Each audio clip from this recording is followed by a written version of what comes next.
welcome to session one of the Think Like a Physicist, the Clematis training program. I'm Sapo, a PhD student at the University of Oxford, and today I'm with Libby, PhD student at University of Sydney. Do you want to say hi, Libby? Hello, everybody. So just to introduce her, Libby is a fully funded PhD student at the University of Sydney, specializing in the creation of plasmonic waveguides. She's intrigued by the potential of plasmonic waveguides to overcome the limits of past structures, enhancing light manipulation at a nanoscale. She also received the Fulbright Pearson Scholarship at the University of Toronto, where she did her undergraduate in physics and astrophysics. Yeah, welcome, Libby, and thank you for being here. Thank you for the introduction. So first, let me say how excited both of us are to have all of you here today. I think you will be a part of a diverse community that spans, different countries, backgrounds, and level of experience. But I think, we all are united by one thing, which is a shared love for physics and a deep curiosity about the world around us. So the idea of the Think Like a Physicist session is that we hope it will be more than just about learning physics. We hope that you can step into the mindset of a physicist, like questioning, exploring, and also pushing the boundaries of what we know. Today, we will dive into the fascinating realm of optical physics. And together, we will tackle a complex yet exciting research paper in optical physics, which Libby will give a teaser of it soon. And you might see the title, it's a little intimidating, but if not, that's fine too. But don't worry. I hope that by the end of the session, you will not only understand it, but you will feel empowered to approach physics research paper with more confidence and curiosity. Our goal today is to inspire you, challenge you, and most importantly, show you that the world of physics is yours to explore. So try to ask questions, share your thoughts, and engage. We want to make this an inclusive space for learning and growing together. Once again, thank you for being here, for bringing your passion, and for allowing us to be a part of your learning journey. Before we start our session, there are some important administrative details for you to keep in mind. We want to encourage you to think, reflect, and discuss after the session. It's important that we keep the conversations alive after the session as well. We have some post-session questions for you to think about, and we will use our Discord channels to continue our conversations after the session. These thinking questions will be posted on the general writing practice channel right after the session. The instructions and questions will always be pinned, which you can click on the right top corner if you're using your laptop. Don't forget to look at the pinned message if you ever need to look at instructions. Next, I want to introduce our Clematis Physics Trainee Award. For each of the session, we would like to recognize and celebrate physics enthusiasts who, show curiosity and engagement during our session and post-session. The idea is we want to inspire you to not only embrace the challenge of understanding complex concepts in physics, but also demonstrate the true spirit of learning, which is asking questions, engaging in scientific discourse with instructors and your peers, and also critically thinking about physics. So we look forward to announcing the session award winners during the subsequent session. So that's it from me. If anyone has any questions, feel free to type in the chat. Okay, so to begin this session, I would like to ask everybody if you know any type of microscope. So if any of them come to mind, I don't know, the ones you've used in your labs, if you want to speak out loud or just type in the chat to start things. Any microscopes that you know? Yeah, an electron microscope. That's a really cool one. Now, also, yeah, fluorescent microscope, that too. Thank you so much for participating, Sanika and Arushi. The first microscope that I was thinking actually is way simpler than the electron microscope. So it's this classical light microscope you see here, which I'm sure many of you have seen at your labs, maybe you even have one at your house. Now, throughout this session, we're going to start by understanding how such a microscope works, but by the end of it, we're going to need something a bit more complicated, something such as this. This is actually part of a super resolution microscope. And by the end of the session, like I said, we're going to need something this powerful to get to the resolution we need to see, for example, inside a cell. Just a brief bit of an overview of what's going to happen today. We're first going to review a bit of optics. And with this, I don't mean we're going to go over any specific formulas, no like detailed problems or numerical solutions. I'm just going to give you a general overview of what optics is and a few concepts that are going to be useful for us throughout this session.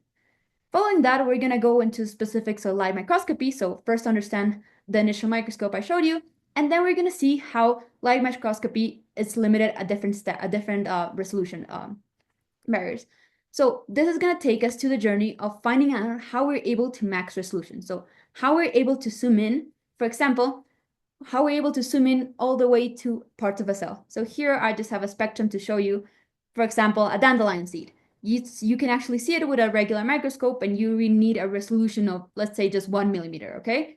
But to see actually inside a cell such as this, you need a resolution of 1 nanometer, meaning that you pretty much have to zoom in 6 orders of magnitude, right? Okay. With that said, we're gonna then jump into going through our scientific paper, okay, which is gonna add on to how we're able to max resolution in light microscopy. Now, here's a bit of a teaser of the paper we're gonna be going over with, and as Sapo said, the title, so let me read it. An alternative to MINFLUX that enables nanometer resolution in a confocal microscope. First of all, what even is MINFLUX? I'm sure most of you are not familiar with that word. Also, maybe confocal microscope, maybe some of you do, maybe some don't. But when I looked at this paper for the first time, what kind of seemed a bit overwhelming was all of the figures that they had. As you can see, just by looking at this, it can be a bit overwhelming or just kind of a mess, chaotic. But what we're going to do in this last section is that we're going to dissect this part by part. So we're going to go figure by figure to try to understand what's happening. With that said, let's start with our bit of optics review. Now, first of all, optics is a study of the properties and behavior of light. Okay, light, as we know, it's electromagnetic radiation, so it's a type of energy. And here I'm going to dare ask if anybody knows what dual nature means when it comes to light. Anybody just want to mention it? Wave and particle, Tanishwaran. Yeah, exactly. It means that it has properties of a wave and properties of a particle. Perfect. And does anybody of you know what those particles are called? I know this might seem really easy questions to some, but just to make sure we're all on the same page. So what are those particles called? Yeah, exactly. Exactly, Mara. Photons. So light particles are photons. And because light has all of these properties and can behave in different ways, there are different realms in which we can study it. The first one being, for example, ray optics. As the name suggests, here we study light as a ray. And I'm sure some of you have seen it. For example, in beginning of physics courses, you go over some geometrical optics. Now, in ray optics, you focus on learning how images are formed. So how light reflects on mirrors, or what happens if it hits different shapes of rays, of lenses, as you can see here. So that is one way in which we can study light. Another way is if we look at light as a wave, right? So here I have a bunch of waves that represent light waves. And an important concept in wave optics is what is known as a wavefront. So what all wavefronts are these lines that you see here that represent the peak of the wavefront of the waves as they travel through space. Okay. In this case, we're seeing plane wavefronts all are parallel to one another, and that's all they represent. So I just want to make sure we're familiar with this concept. Wavefronts are not always plane, as we just saw. Wavefronts can be spherical. Okay. So here, what you see in the middle, it would be our source of light, and the wavefronts expand through space in the form of circles, as you can see here. And if this is a bit of a hard concept to understand, a way and a really good analogy to understand this is through a dropping on a river and creating ripples. So here, the source of light would be exactly where your drop drops. Sorry. And your wavefront would be the ripples that are created. So as you can see, all these ripples would be analogous to your wavefront. Okay. Now, another concept in wave optics that I'm sure some of you have seen or maybe have been introduced to is, for example, the double slit experiment. So here we have our wavefront. So here we have plane wavefronts that when they pass through our pinholes here, first of all, we can see constructive and destructive interference. As you can see right here, we have constructive interference of those waves, and here, destructive interference. But something we can see here is that these wavefronts are bending. So by the end, they seem more like spherical wavefronts, right? So this is what is known as diffraction. Light diffracts when it passes through a small aperture, as you can see, meaning that it bends. Now, this diffraction can also be labeled as an airy disk pattern. So an airy disk pattern refers to the best focus spot of light that a perfect lens with a circular aperture can achieve. So here at the center would be what is your source of light. And even if you have the best lens in the world to focus light in a very, very small spot, you're still gonna see these rings around it, okay? So this is due to diffraction. You cannot get rid of this, and later on we'll see how that actually becomes a problem when we try to improve resolution. Okay, now, as I said before, light is also electromagnetic radiation, so we can study the waves of light in terms of electric magnetic field, or we can look at the electric magnetic spectrum. Now, in this presentation, we're not going to focus too much on this, but I just wanted to mention it as another realm of optics.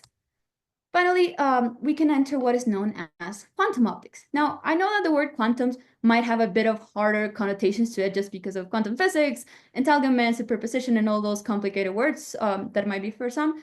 But when I say quantum optics, all I want you to think about are photons. Okay, so here we're gonna think of light as individual particles, which are photons, right? Now, what we're going to study is how these photons interact, for example, in this case, with electrons. Now, all that's happening here is that light is going to be absorbed by an electron, which is going to give it energy to go to a higher energy state. So it's absorbing energy, right? And when that electron relaxes and goes back to the ground state, so it releases that energy, it's going to release that energy in form of light. So in form of a photon with a different wavelength. So as you can see, each different color represents a different wavelength of light. Okay, now with that said, let's just have a quick MCQ just to make sure everything's going fine and I'm speaking clear. Can anybody, I think there's a poll, if you guys could please answer. What here represents a wavefront? Yeah, the poll is launched. We'll give 30 more seconds. Okay, that's great. Okay, let's get, so the correct answer is B. Now, A here would be what is your source of light? And I think by just saying that, I gave away the next question, but I'll still ask. Sorry, here. So now, what here represents the diffraction of light? So still going to be ABC. Sorry, 1 second, I'm just... No worries, yeah, sorry. Yep, I've launched the poll. Gotta give it 10 more seconds. Okay, that's perfect. So technically you can think of, like, I did say that light, when light bends, it is diffracting. So yes, I see how some people put B. I can take that also, I guess. But the main thing here was C. So as you can see, light is focused in one spot, right? But even if you focus it with a really good lens here, you're still gonna get these bumps to the side, which is what represent diffraction, as we saw before in the area disk pattern. So I just want to make that clear. But yeah, thank you for participating. So now we can move on to actually seeing light microscopy. Okay, and to begin with, this is the initial microscope I showed you, remember? And this is a simple light microscope that you probably are familiar with or have seen before. And in principle, all that is happening here is that you have a light source that is going to shine light onto your sample here. Now, what is happening inside here is that you have a few lenses that are going to create a magnified image onto the detector, which in this case is your eye. Now, the principle behind this is, as you can see here, we have our detector, we have light represented in the form of waves, and we have our sample here. Now, our sample in this case is absorbing all that light, so we're going to see no light where our sample is, okay? So that is the principle in which light microscopy works with. But here I want to ask you a question of, what are some issues with this method? So what are some things that can go wrong? And I guess that as a hint, I'll ask you to think, we are assuming right here that our sample has to interact with light, right? Is that always going to be true? Does anybody want to type on the chat? So Taneshwaran, depends on the translucency of the sample. Yeah, so like, were you trying to say that pretty much like light can just pass through our sample, right? Any other thoughts? Okay, I think that's a good way Yep. to start. So I'll just hit on here. So light will not always interact with our sample. Okay, for example, what if our sample is so small, smaller than the wavelengths that we're using? So here, for example, imagine this is a coronavirus target here. And as you can see, it's much smaller than the wavelength we're using. So the wavelength is just going to pass by it. It will not always interact with it. Another example is light is not reflected or absorbed. I should have put absorbed here too. So if our wavelength is short enough that it will interact with our sample, but the sample doesn't interact with the wavelength of light. For example, for this, you can think of X-rays, right? Now, X-rays go directly through skin cells and allow you to see the bones inside your hand. But what if you don't want to see the bones? What if you actually want to see your hands? And X-rays are very short wavelengths, so there we're starting to see a problem, right? Now, one of the answers to this problem is to use fluorescent microscopy. And fluorescent microscopy, as the name suggests, uses what is known as fluorophores. Now, fluorophores are proteins or different dyes or molecules that are going to emit light when excited by specific wavelengths. So as you can see here, in this case, we have UV light that is going to excite the electron onto higher state, okay? Then that electron is going to go down one energy level and release just heat, also warmth in this case. And when it goes back to the ground state, is gonna emit a wavelength of a different, well, a different wavelength than the one with it was excited. So this is the emission, and as you can see, it's light blue, and here we actually had UV light. So that is the base of how fluorophore works. Okay, so we excite it with some light, and we're gonna have some emission light. And what we do with those fluorophores is that we stick them on top of our target. Let's say this is a cell we want to actually see or locate, and we're going to stick it on top. Now, how a fluorescent microscope works is I have it right up here. And in principle, we have a light source. Now, you can have like the specific wavelength of light excitation light that you want, but if you don't, you can use any light source, and you can filter out that specific wavelength. So as you can see here, we're just filtering one color of light, and we're going to illuminate our sample with that. Now, our sample has all the fluorophores, and those fluorophores, when excited by that light, are gonna emit a light of a different wavelength, so a different color, as you can see here, and it's gonna go right into our detector. Now, a few common components used in this type of microscopes are what are known as a dichromatic mirror. Dichromatic mirror is just a fancy name for a mirror that's gonna reflect some wavelengths and let others pass through. And an emission filter, all it's doing is it's filtering all the light except our emission light that is coming from our fluorophores. Okay. Now, something cool about fluorescent microscopy that allows you to do is that, for example, here you can coat different parts of a cell with different fluorophores. Okay, so as you can see here, we have different fluorophores, they emit different colors, and you can coat this different parts of the cell with it, so that at the end you have an image such as this one. So here, as you can see, I can see clearly, for example, where the nucleus is, where the outer part of the cell is, and all that. So that is something really cool that fluorescent microscopy allows us to do. But let's say we get a bit greedy and we want to go even smaller. Like I said, we want to get to a resolution of looking inside a cell. So this is another example of fluorescent microscopy. And let's say, just this is not a realistic example, but just an example to show you this concept. Let's say that inside the cell, we have this arrangement of dots, okay? So this is what is actually lying inside. But if we coat everything with fluorophore, so everything is going to shine light, what we're going to see is this. We're going to see a smudge of light. So it is not going to be clear exactly where each dot is located, right? Just imagine looking at a bunch of light bulbs all together. It's pretty hard to actually see where the light is coming from individually.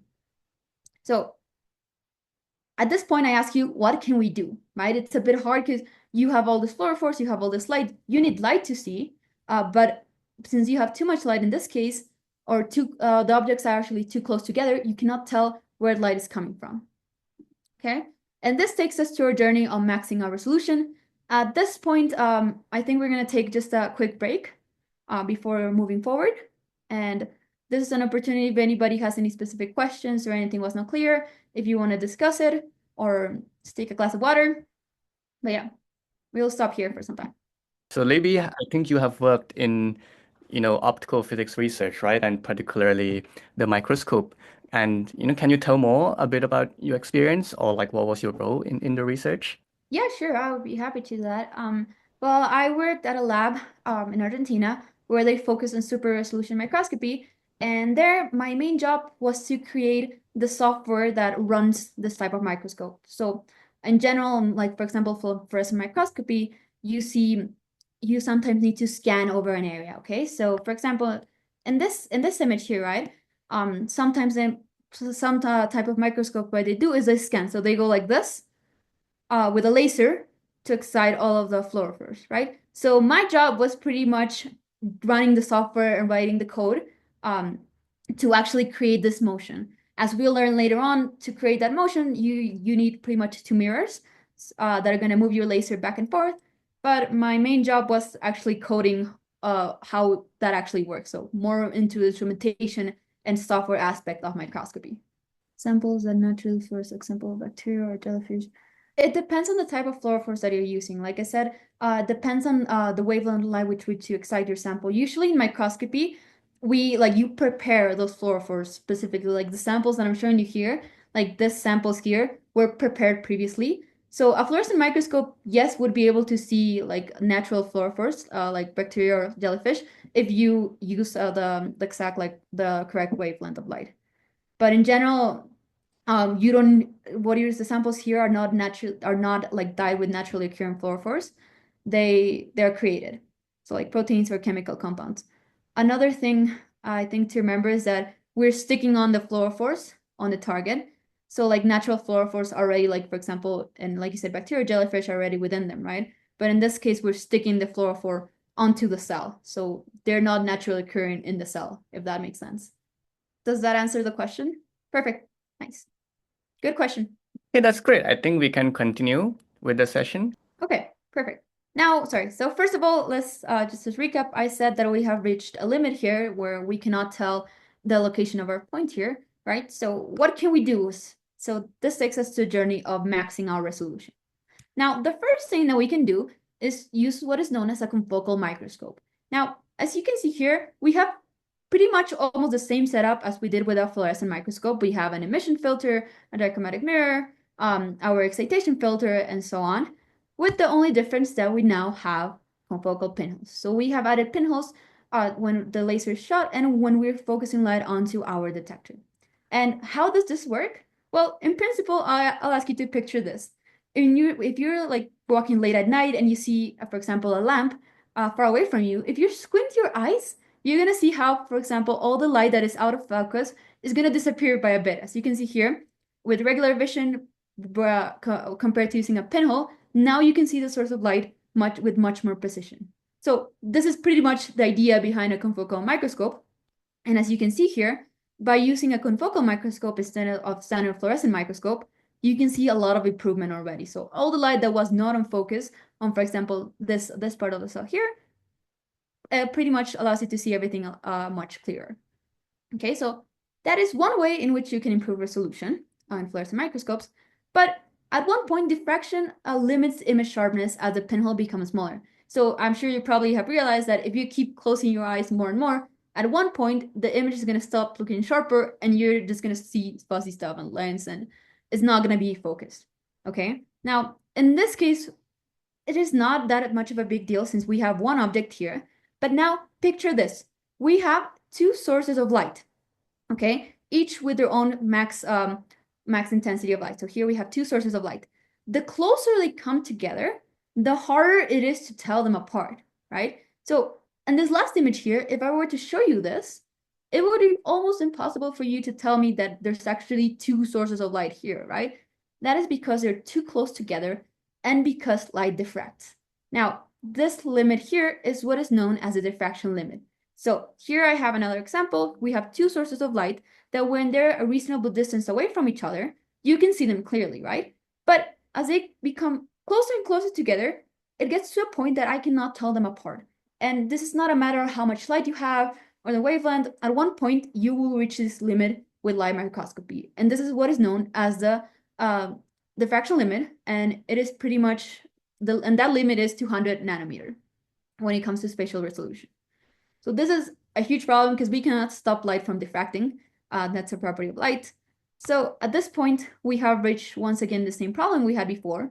Maybe we can make this a tiny bit better with a confocal microscope, but if these dots are too close together, we're gonna reach the same problem.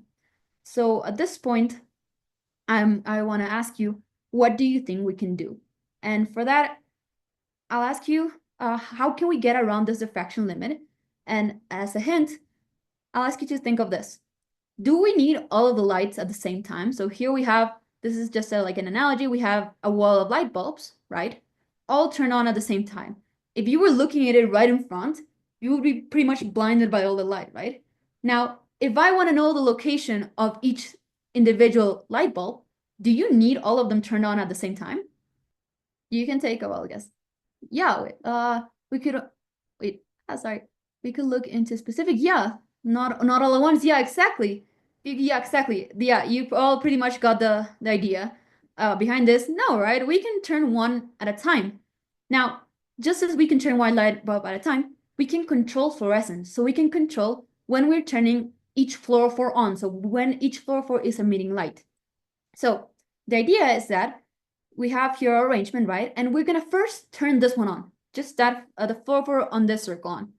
Then we turn it off and we turn the next one on and so on and so on. And the circles here represent the location of each of our circles, meaning where the light is coming from. So from that, yay, we have been able to actually locate them.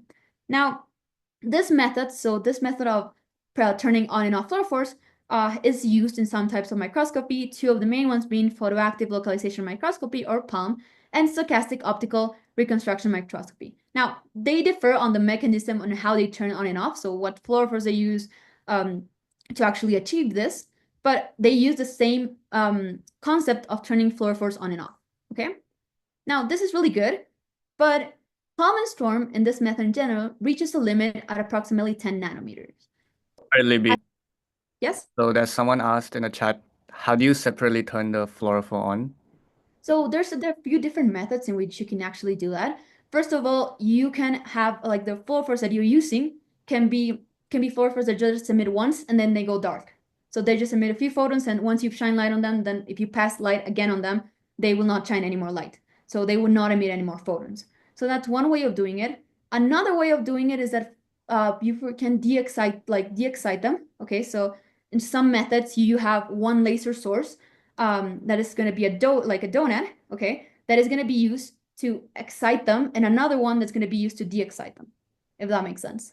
So there's a few ways you can actually achieve that, but those are two common ones. So first of all, using fluorophores that are only going to emit light once, and then they go dark, and another one being you can use a different laser source to de-excite them and make sure that they emit light in a different wavelength than the one that you're expecting when it comes to emission.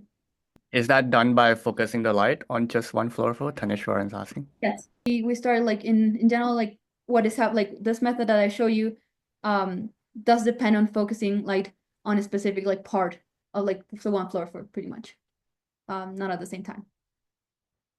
Okay, so I'll continue, and as I was saying, at one point we reach a limit. So and this limit when it comes to this method would be around 10 nanometers.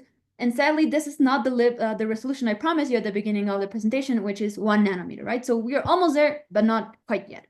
Now, this is an image that was taken if you try to surpass this 10 nanometer resolution. And as you can see at this point, using Palmer Storm, it is pretty hard to tell where the fluorophore is, right? It could be somewhere here, right? But over here in the top part, I have no idea. Okay, so at this point, some of the problems we have is that we might not have enough photons, so not enough light, and if we don't have enough light, we cannot see. Another problem, although like I mentioned, you can use fluorophores, you can use the method of using fluorophores that go dark after they have been excited. In some cases, fluorophores go dark without you wanting them to go dark, so we call this term bleaching. So maybe you're seeing something and you're passing the scan again, and all of a sudden your fluorophore dies and you have no more light. So that's a problem too. So fluorophore stability is something that also limits this. But once again, we've reached a limit here, and there is a way to surpass this. And for that, I want to ask you, is searching for a max the only way to find the location of the fluorophore? So up until this point, we've been looking for a max point of light. So in this case, for example, here, a max point would be this white pixel here. So we've been always searching for a max to find the location of our fluorophore. Now, can anybody think of an it's a bit of a counterintuitive way to do this, but for this, I'll ask you to think like, can you actually try maybe the opposite? Does anybody have any idea? Well, I guess clear here would be like, what's the opposite of a max? Great. Yeah, exactly, exactly, a min, right? So what if instead of using a max, we look for a minimum? And I know this is a bit counterintuitive because I'm talking about a minimum of light. What if we look for a dark spot? And bear with me. I know this might sound a bit weird, but let's go with it. So in fluorescent microscopy, we have our emission light, right? It's this green light here. And we have our excitation light. When we shine the excitation light onto our fluorophore, it's going to emit light. And we know where our fluorophore is located, right? Because we're going to see a max of light at that point, right? But instead of doing that, what if instead we search for a minimum? So what if we take the shape of our excitation light to be of these two peaks, and we locate a fluorophore in between them, okay? So we know where our fluorophore is because when we locate it at the center, there's going to be no light emitted, okay?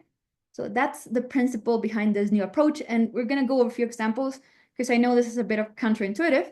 Now, this shape that you're seeing here is created by a donut or a ring laser, so only the light of within this ring is gonna be the excitation light. In the center, it's pretty much a dark spot. So in the center, we have no light. And how we actually get this shape, this ring shaped, it's a really interesting concept done with optical vortexes, which spiralize light. I can explain this more at the end of the session, but in general, just believe me that we are able to get a ring-shaped laser. So at the center, there's no light. And once again, we have our fluorophore. Now, as you can see here, when our fluorophore lies on top of the ring, it's going to emit a lot of photons, right? Because it's right on top of the excitation light. But if we move this ring almost to the center of where our fluorophore is, okay, our fluorophore is still going to be touching the ring, just a tiny bit. So we're going to see some light. But if we move it right to the center, we're not going to see any light because there's none of the excitation light is going to be touching our fluorophore, okay? And that's where we know that our fluorophore, that's how we know where our fluorophore is, because we have our ring, we have moved it around a few times, right? And at one point, we're going to see no emission of light, so no photons, because our fluorophore is not being touched by the excitation ring, okay? So how this scanning process works, like I was telling you, is by counting the number of photons emitted in each location.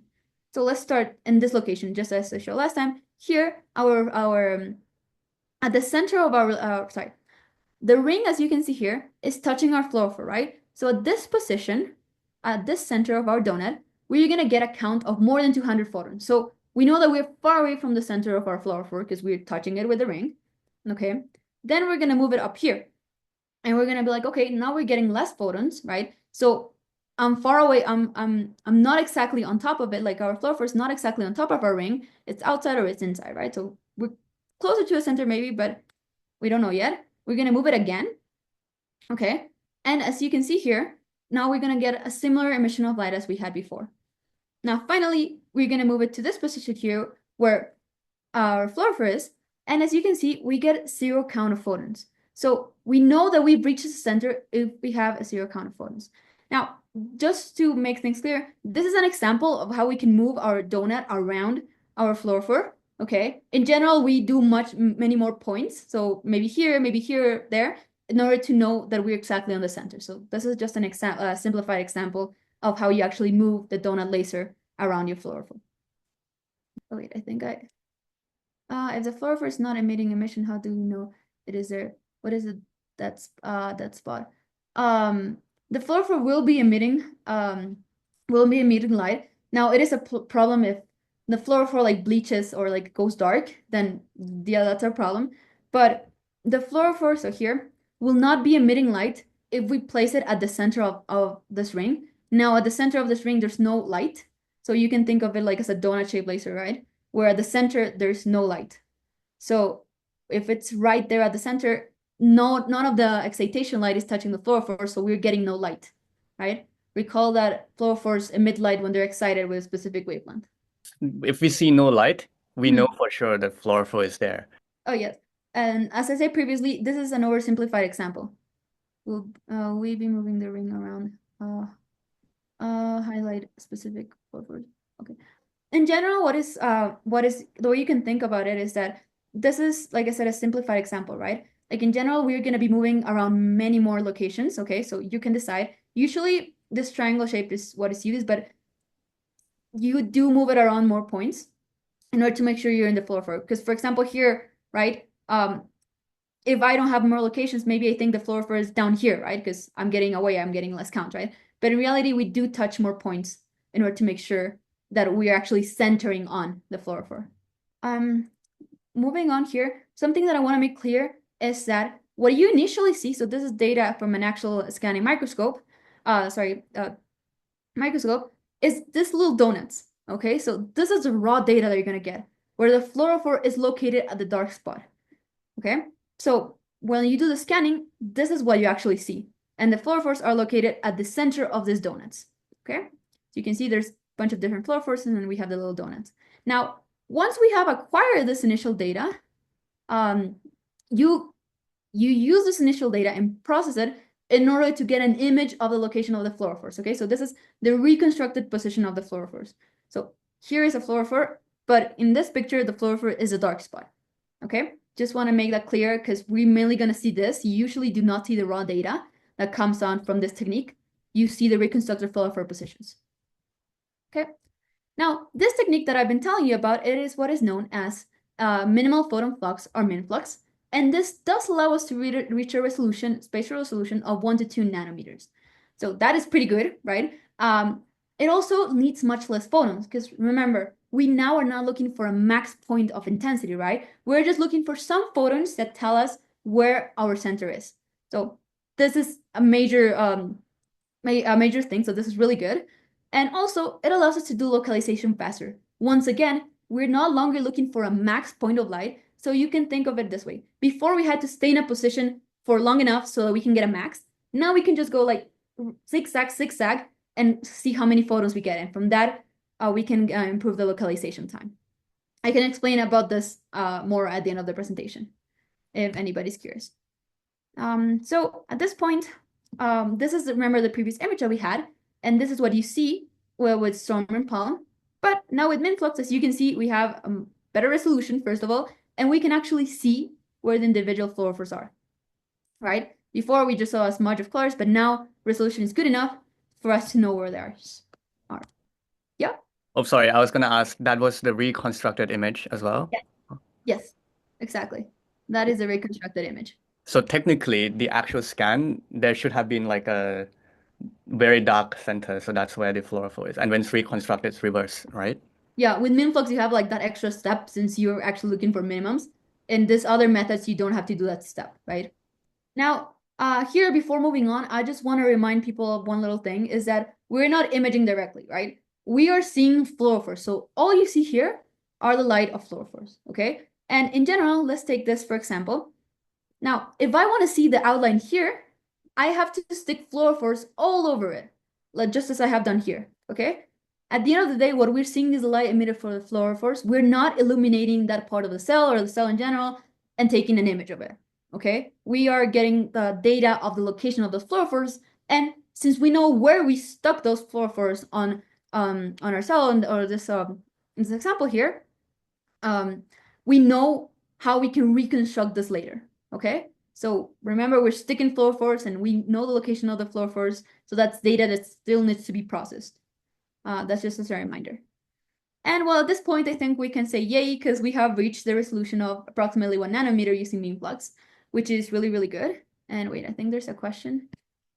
So it's essentially an outline of the, yes, pretty much. You can think of it that way. There's like different methodologies in which you can analyze the data of the location of your fluorophores and actually reconstruct the pretty images.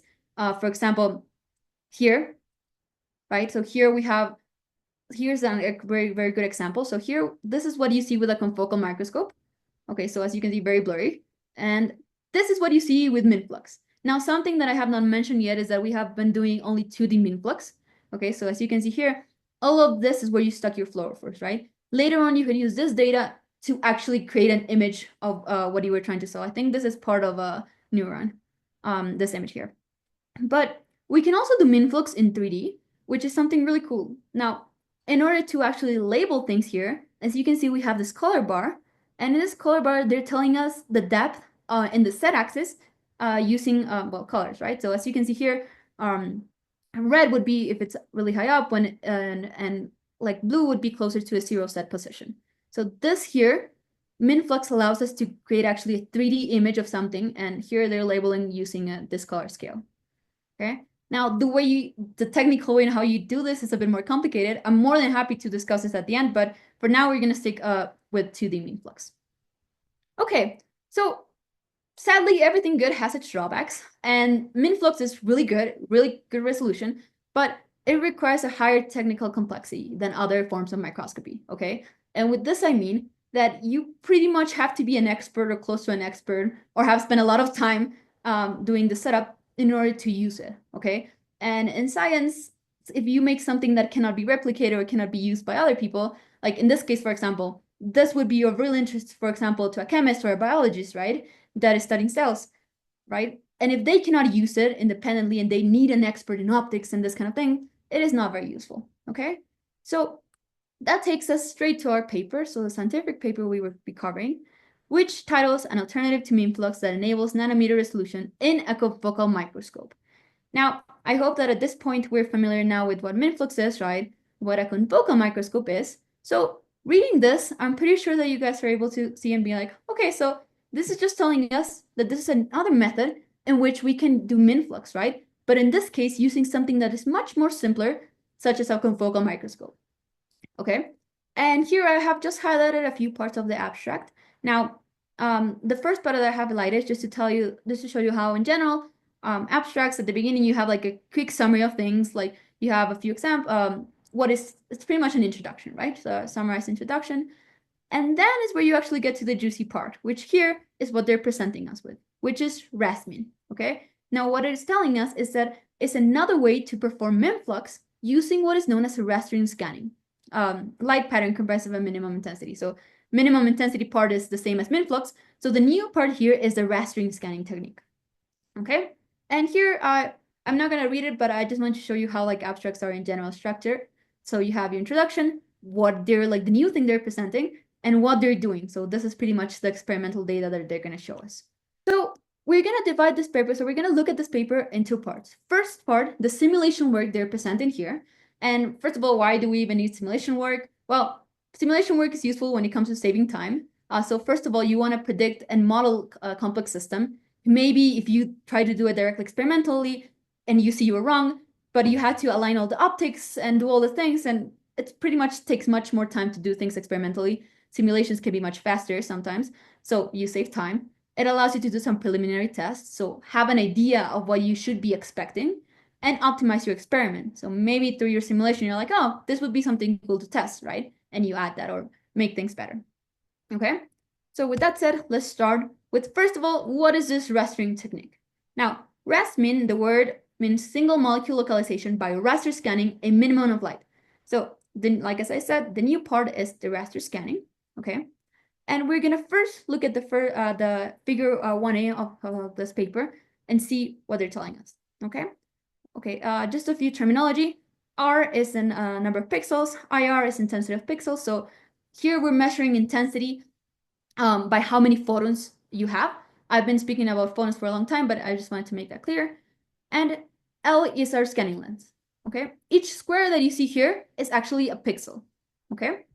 And what we're gonna do here is, as you can see, we're gonna move, this is the center of our laser donut, and we're gonna move it in zigzag, okay? Something important to note here is that we're only taking information when we go straight. The dotted line there is to represent the movement of the donut, but we're not gathering any information there. So we're not counting any photons there. So we're just counting photons like that and like that, okay? Now, to give you an idea of what is happening here, okay, take this as an example. Photons emitted by the fluorophore, which is our little star here, that is the fluorophore that we're targeting. In this case, we just have one. So an example here would be, let's say the third pixel of our second row. Okay, so this pixel here, which corresponds to this one here. As you can see, the donut is kind of barely touching the fluorophore, right? So we do expect a few photons, but not a lot. That is exactly what we see in this pixel. So this pixel corresponds to this here. And at this point, we're going to see some photons, but not that many. Whereas, for example, when at the center of our donut is in this pixel here, right? The donut is completely covering the fluorophore. So we're going to see a lot of photons, which is represented here by the white color of this pixel. As you can see, we have a lot of photons compared to the other one that we had before. So we're going to do this for each pixel. So we're going to move the center throughout each pixel, and we're going to count how many photons we have. And based on that, we get the color of each of our photons here, right? And of course, at the center where our fluorophore is, we should see no photons. Okay, so that is pretty much how we create this image here by counting photons. Afterwards, we can, of course, increase resolution by taking a bunch of frames of this one here. We can then pretty much increase resolution and get something with a bunch more pixels. But this here is what you initially see. Okay, now another simulation that they present with us after explaining us what Rasmin is, they're like, okay, this is Rasmin. Now we're going to show you how good it is when it comes to resolution. Okay, so here what they're presenting us is a measurement of what is known as the Craméral lower bound. And I'm just going to be calling this localization error, okay? Since all it tells us is the smallest possible uncertainty in locating a molecule, okay? So it tells us the localization error. And as you can see here, we have the same setup we have. So each one here is a pixel, okay? And it's telling us the different points where the center of our donut is going to be.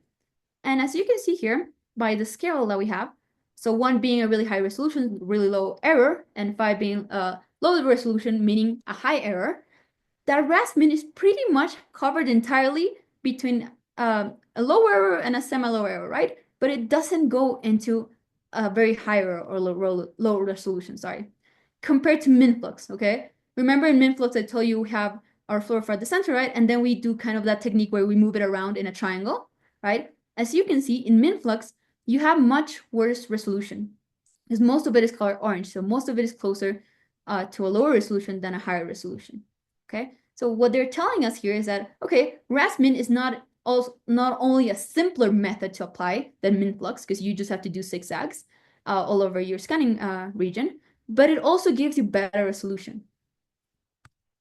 Now, here they present the same data we're seeing here. So what they got here, they graphed it over here, okay? And this is showing us the error, so the theoretical error over the number of photons. Now, in theory, if you have an infinite number of photons, so an infinite source of light, you should be able to have infinitely low error, so very high resolution. Now, this experimentally and in real life doesn't happen because of limitations such as instrumentation, or like I previously said, your fluorophores are not going to infinitely just span out photons, right? They're going to go dark at one point. So just want to keep this in mind. This is done from theory without considering this kind of limitations. And I think there's a question. Yes, exactly. So it's also like I said before here, right? RAS-min goes like that, like the pointer, right? Goes like that. Whereas MINFLUX, the way MINFLUX is thought of is you go here, you go here, you go here, you go here, you go here, like that. Okay. Now, the good thing about RAS-min is that you don't need to first locate where your fluorophore is, right? You can go like that throughout your entire region, and you're going to see your fluorophore. Whereas in MINFLUX, in order to do this triangle formation, you would have to first see where your fluorophore is, and then go to that location, and then start centering it, if that makes sense. So RAS-min will be quicker. So in microscopy, the way you move your donut, so the way you shine light matters pretty much day and night, Yes. right? Yeah, the scanning methodology, as we're going to see towards the end, does matter a lot. Remember, we're counting photons, and at this point, we haven't even talked about how we're detecting those photons, right? So the better way you can get to optimize time is better because photons are emitted pretty fastly. Let's just say that, right? And technically with MINFLUX, you will lose some photons. Like the fluorophore might emit a lot of photons, but at one point you will miss them just because your scanning technique is not fast enough. That's something to consider too. Good question. So yeah, so here, all that they're telling us with this graph is that RAS-min, which is light blue curve, has always a smaller error compared to MINFLUX. I know it doesn't seem to be by that much, but still a relatively good improvement. No matter if your scanning length is bigger or smaller, you would still see RAS-min being better than MINFLUX. And here you just have for comparison how much error actual camera, and when I say camera, I just want to think like a confocal microscope. So yeah, that has much higher error. Now, the last thing that they show us in this paper when it comes to the simulation data is that RAS-min also has the same advantages of MINFLUX, right? Remember that MINFLUX has the advantage that it needs much less photons, right? So here, N being the number of photons, okay? L being the length of your scanning region, okay? As you can see, here, let's start with the ideal camera. So this is an ideal camera or confocal microscope. The more photons you have, so going this way down, the better your resolution is, right? Because if you have just a few hundred, I don't know if the center is here or here. Okay, it's a bit more complicated, right? It gets distorted pretty fast. Whereas here, even if you have here only 100, as you can see, we can still kind of know where the center is. That's because you're not depending on a max, but you're depending on a min of light, which requires much less photons to actually get this outline here. So there, of course, if you have more photons, the better, but RAS-min can still work under conditions where you still have less photons. Now, just wanted to mention that this is simulation stuff. In reality, you might not be able to reach this quality with 100 photons. You may need a bit more just because of noise, different instrumentation limitations, but yeah, that's the idea here. Add as well Yeah. that the ideal camera, the resolution is like 200 nanometers. So you Oh see, yeah, that too. Yeah, that's actually something really big, right? So now we're going to the actual experimental work that they're presenting us with to us. And up until this point, I haven't shown any optical system. So here we're gonna take some time to see what's happening here. So this is the optical setup, okay, that you usually have in this kind of microscopes. And remember the initial image I showed you of all those cables and everything? Well, most of it is pretty much this here, okay? Sometimes things in reality, when you see it on optical stable, can seem much more complex, but if you do a diagram, this is all that is happening.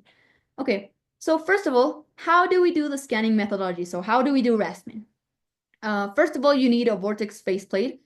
So it's this thing, little thing here, which is what creates a donut laser. You usually have it if you already have MINFLUX, for example. So this is something that you would not need to add to your MINFLUX setup. Okay. Then we have what are known as galvanometric mirrors, which are, oh, sorry, this here, the are highlighted in yellow. And I hope you can see the image moving well enough. That is the motion that is happening. Okay. You have one mirror that is moving in the x-axis and one that is moving in the y-axis. And that's how you get the zigzag scanning. So that's what the galvanometric mirrors do. Now, another important thing that we have is what is called as drift correction. All this does is that it stabilizes the mount where our sample is. So wherever you have your sample with your fluorophores, you have something like this that's going to stabilize the system, okay? All this does is tells you inputted a signal and it gives you feedback. So just to sum it up, it just moves so that the fluorophore stays in the same location. And any nanometer, anything that requires nanometer precision will need something like this to stabilize your sample. So that's a very important part of when it comes to super resolution microscopes. Okay, so those are the main areas. And I guess just to give an idea, in general, what you would need to add are, first of all, you need a way to do your scanning, right? And you need your vortex plate here. In general, most of the parts, so you already have like your lasers, you already have your source, right? You already have your detector. So what they're trying to tell us with this paper is that you would pretty much just have to add the scanning methodology into it. Okay, so you would just have to make your mirrors move in the zigzag pattern, and you pretty much have Rassmann. Okay, so another important thing is how we are actually collecting the data. Up until this point, I'm saying we count photons, and the actual detector that does that is what is called an avalanche photodiode, which we can just think as a really fancy photodiode, which allows it to count individual photons, and that needs a lot of precision. Okay, and here are the experimental results, and here we're just gonna have a few seconds to answer this question. I think a poll is gonna be sent right now. If you can answer where each fluorophore is located, well, where the fluorophore is located. As you can see, there's ABC. Also, by the way, the answers are anonymous, so don't really, Nobody knows. yeah, Yeah, no one will know what you answered, except just to make sure that everybody's understanding. this is for which microscopy technique? So this is for the paper one, so Rassmann. So here they're showing us the results of what happens when they do Rassmann. So it's for Rassmann. Yeah, and Rassmann and MINFLUX share a lot of the same principles. Okay, I'll give it 15 more seconds. Okay, I will share the results. Yes, so the fluorophore is an A. Okay, so the fluorophore, remember that in MINFLUX and Rassmann, the part of min is just to emphasize that you're looking for a minimum. So the location of the fluorophores will always be at the center of your dark donuts. Okay, so the answer is A. Here we have 3 fluorophores. Oh, I think, yeah, here. Here we have 2 fluorophores. So the fluorophore is going to be in the center of your donut, always, in MINFLUX and Rassmann. Okay, now here what they're trying to show us is just a kind of sanity check when they do the experiment. First of all, as I previously said, the more photons you have, the more precise your image you're going to see. But even if you have a few hundred photons with Rassmann, you're still able to have an idea of where the center is. So it's not going to be as bad as, for example, with polymer storm. Okay, so this is the raw data. Now, the important part is what they're showing us here. Now, remember that this parameter raw is just error, so how much error in the position you have, and n here is the number of photons. Okay, the red line here is the theoretical data. So theoretically, if you have no limitations, no instrumentation, no backgrounds, you would get infinitely good resolution with infinite amount of lights. That doesn't happen in reality. And here, this gray curve is what they predicted they would get when they did the experimental, the experiment in general. And the dots are what they actually got. So that's what the error they got. The more photons they have, of course, the lower the error. But as you can see, they start hitting a limit when it comes to theoretical data. Now, the main takeaway here is that, as you can see, in this part at least, most of the points are within the predicted data or even better than the predicted data. Okay, now the limit is, of course, around one nanometer of error, but still pretty good. Okay, And here is reconstructed data. As I previously said, the less photons you have, it will become more blurry. That's inevitable. But as you can see here, the more photons you have, the less error you're going to have. And still, even with 100, like somewhere between 500 photons, I'm sure that the image will look something like this. So this is the reconstructed image of the fluorophores, right? Before we had this, and with this, you're able to reconstruct something like this. Okay.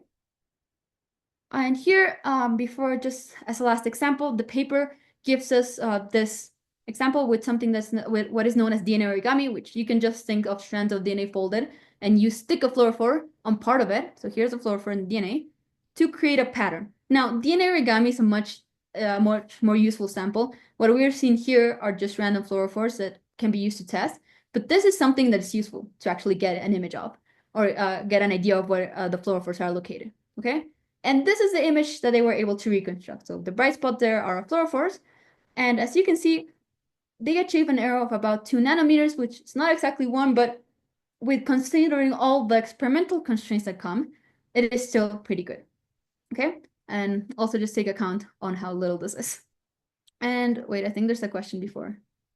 What's the purpose of DNA origami? So DNA origami usually, at least in the lab that I work off, they like created this kind of things to have a better understanding how to test it.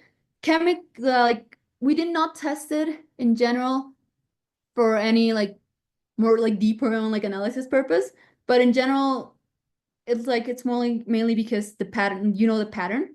So in theory, origami, like you know where you're sticking your fluorophores on. I'm sorry if I was misleading at the beginning. What I was trying to say is that you know where you stuck them, okay? So you know the image you should get. So it's a much more useful sample to actually test.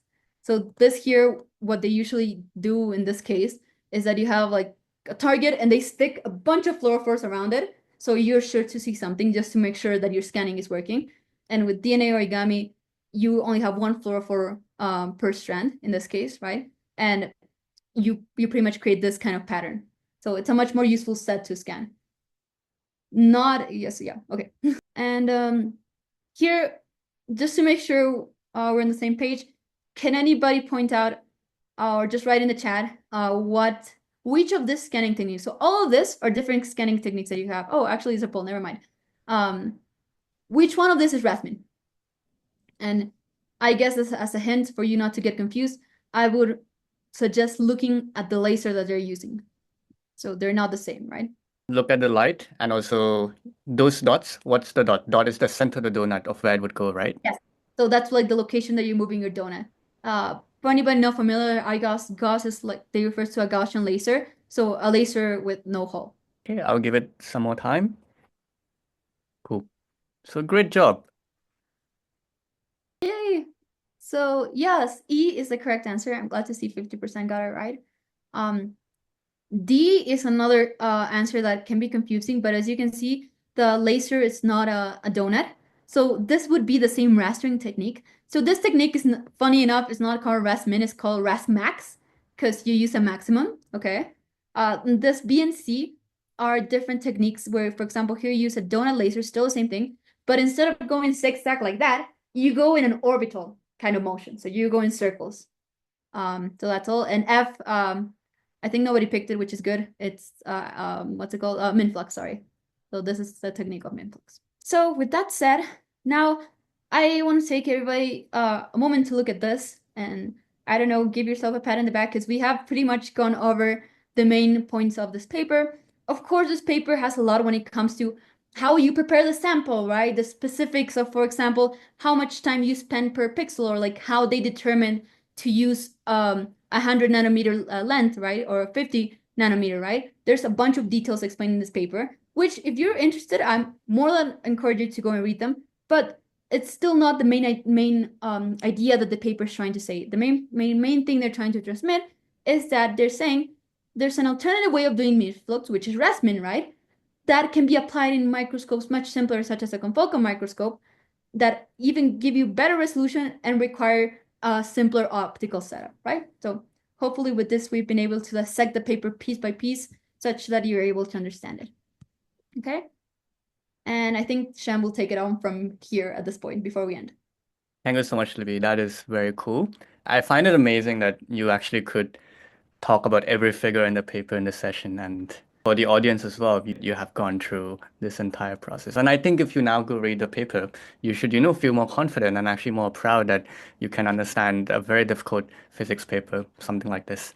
Anyways, I just have a few more things to cover. Post-session activities. So remember, the idea for both of us, Libya and I, is that we would like you guys to keep the conversations alive, right? There's one thing to read about the paper, but it's another thing to reflect and keep critically thinking about some of like important questions in optical physics. And for the purpose of the certificate and also the award that I mentioned in the beginning, so there are a few requirements. That is, you just need to answer at least two post-session questions, which we will post on the Discord, and I will go over it a little bit as well. And we would like you to respond or interact with, at least one person, your fellow friends and colleagues who have participated in the session. And there will be three question types. So one will be like thinking questions. So these questions will be you basically like have to think a little bit about the paper. And we will show you what the thinking questions are. Then we have annotated bibliography and we have reflection questions. So let's go over them in a minute. So just to explain how Discord works, so we have the channels on the left. So if you joined Discord recently or even before, you would see on the left side there's a bunch of channels. For the post-session activities, we would be using three channels, which is general writing, reflect and grow, and annotated bibliography. And we will also post all the questions and instructions immediately after the session in this channel called general writing practice. So the instructions for each of the session will always be pinned. Okay, so here are some example general writing practice questions. So remember these will be posted, but as you can see, it's some questions for you to think, like maybe propose a new Raspman setup that use a 3D scan, or maybe what alternative scanning patterns could be used. I'm talking about the last question and what are some advantages. So if you see, these are thinking questions and we would like you to engage and maybe come up with some cool answers in the general writing practice. And we also have something called annotated bibliography. Everything about what annotated bibliography is posted in the About This forum and in the annotated bibliography channel. It's a very cool, quick way to summarize a new research papers. Another recent primary papers that talks about, another technique in microscopy and maybe try to summarize if you can. And we also have Reflect and Grow channel. The idea is you can just reflect on the session and maybe tell us what concepts intrigue you the most, or are there any things you might find challenging to understand, and so on. If you have any questions regarding, certain technical issues, or you have question about some requirements for an award or certificate and stuff like that, just ask the staff and we will try and respond as quickly as you can. Thank you so much for being here.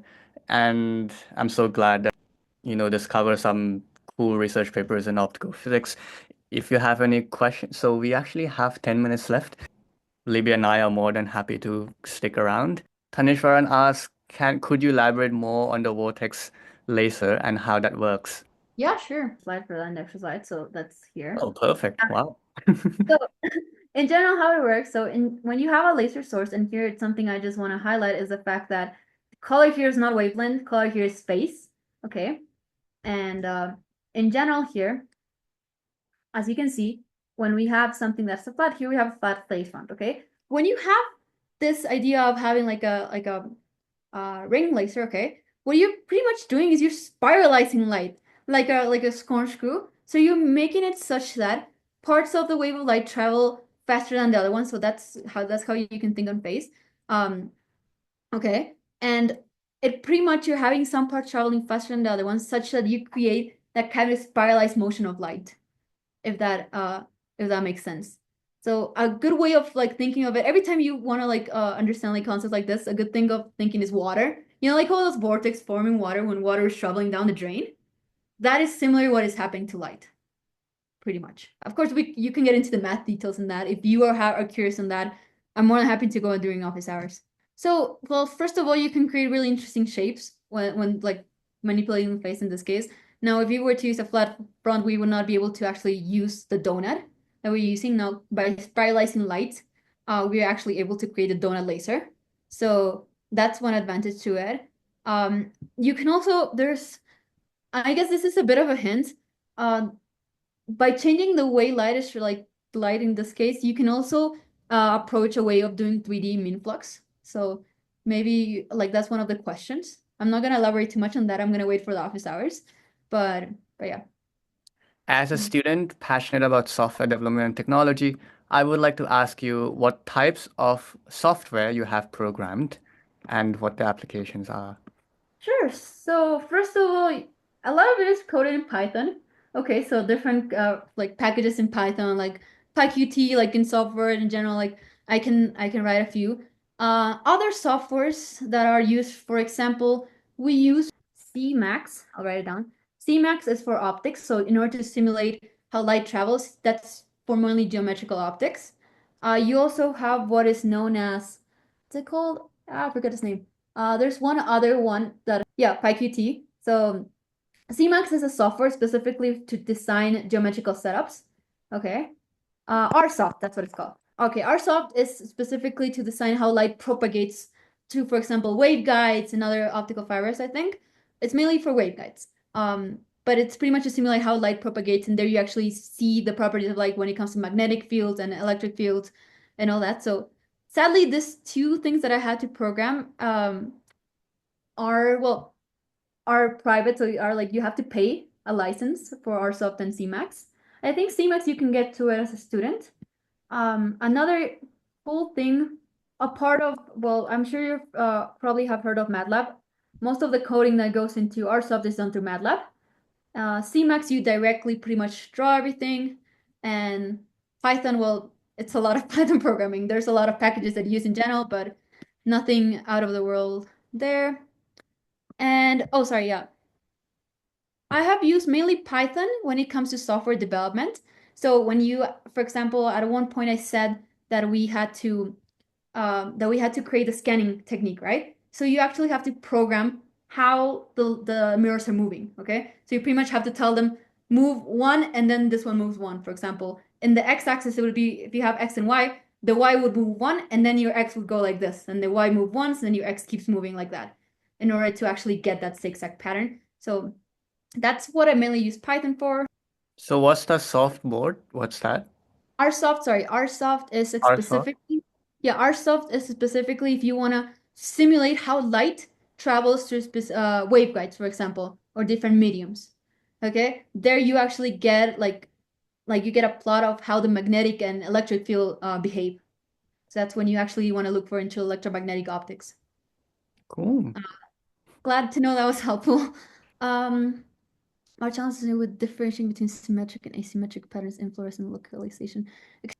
The origami patterns are usually symmetric, so like they'll always will be like you'll always know what you have. Okay. I guess that one of the challenges in general with all the samples that you have is, so you see how they're like forced in a pattern. So in the origami, you usually know the patterns, first of all. You do not like place it randomly. So challenges in general wouldn't be with like seeing more, that would be more of challenges of how you prepare your sample. Okay, so like I said, all the samples are prepared beforehand. You have to make sure you, for example, stick your din origami on top of like your little like petri dish or whatever you're using. Okay, so I guess that the challenge more there wouldn't be too much with the optics, but more of how you prepare your sample and how you make sure it is in the correct position, if that makes sense. And in general, there isn't that much trouble once you get it onto the table, if that makes sense. Cool. Also, I want to add, that video that Libby showed, that was your own recording, right? Yeah, so that very low quality video, I'm sorry for that, but that is the actual like scanning process of the program that I worked on. So as you can see here, we're moving. This is the area where the scanning. The red line shows the actual scanning, and as you can see, it slowly starts to appear the little donuts, which are a fluorophore. So yeah, that's the program and everything. I guess that another one challenge when it comes to software that I would like to share is that you might not think of many little details. When it comes to doing this kind of things, you have to remember that it's not you who's going to be using it all the time, but other people. So making things user friendly is something really, really important. So that's another challenge. Yeah, very cool. Uh, I guess that's something I can mention since somebody asked about, will you ask about the DNA origami? During my office hours, if people are interested, I would be more than happy to come with a bit more material prepared on how to like explain a bit of how you actually prepare the samples. I'm not a chemist or biologist, but I do have a basic understanding as somebody who has done this before, and I can tell you things from a physics perspective of how this is done. Because if you go into microscopy, fun thing, you also end up learning a bit of chemistry and biology too, even if you're a physicist. Cool. We will end our session here. Once again, thank you everybody for making it here to this session, and I hope you guys learned. Yeah. Bye. Thank you everybody for showing up. Thank you so much. Bye bye. Clematis Research Empowerment Hub. Empowering research for everyone.